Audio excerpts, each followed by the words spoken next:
Okey, kita dah mengadakan kalaman ni. Kita boleh dapat kepada Abang Tanda dan juga Amira untuk mengingatkan kata bukan imam kepada mereka yang telah memberikan sokongan sepanjang ABPDS 2007 ini sehingga Kemenangan Puncak untuk terus mengundi anda berdua yang tercalon dalam ABPDS 2007. Kata pegang hidung. Kata pegang kepala. Okey, dah terlepas. Okey, tersinggir. Kebanyakan tersinggir. Okey, 3 sokongan saja Ali bola patah ni. Okey, standby. Cepat, pegang ni. Tadi pegang belas, buat kepala. Okey, sama. Okey. Okey, cepat.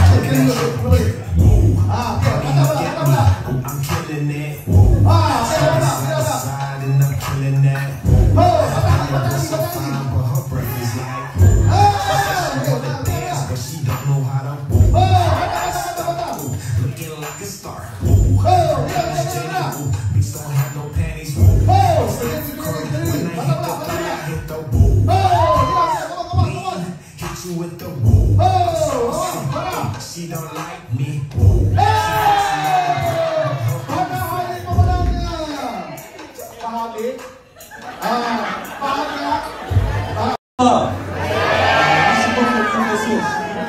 Muka ni semua muka yang sentiasa support kami. Alhamdulillah. Muka yang mungkin tak balik-balik pun tetap sokong kat sini. Betul ke? Dah biasa semua event kami dah datang dan support. Kalau nak jumpa secara live dekat social media, ni antara muka yang rajin.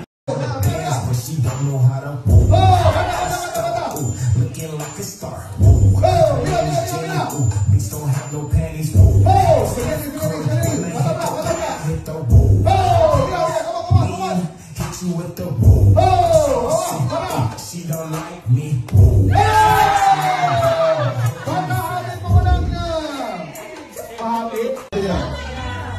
Baik betul. Kita jadi.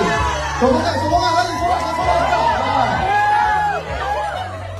Terima. Get shoulders dengan cup. Head. Shoulders. Knees. Head. Cup.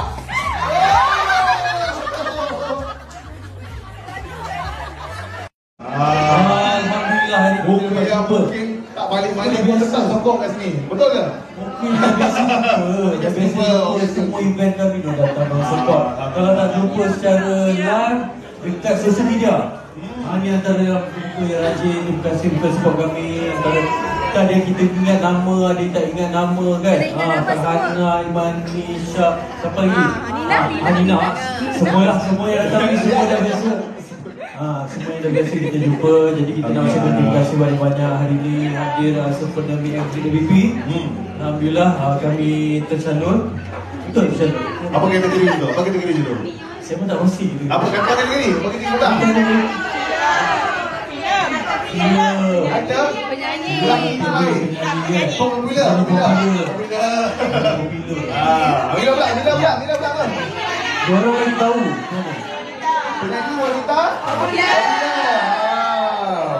Betul. Satu yang saya terima kasih kepada penganjur ABP. Kita nak ucapkan terima kasih kepada peminat yang mengundi sehingga kami dicalonkan. Kan menang tak menang tu semua bergantung rezeki. Tapi ni effort diorang ni. Effort diorang ni mengundi siang dan malam, lepas tu datang lagi maghrib hari ni. Kan? Buat rehearsal lagi. Ada sembahan kan?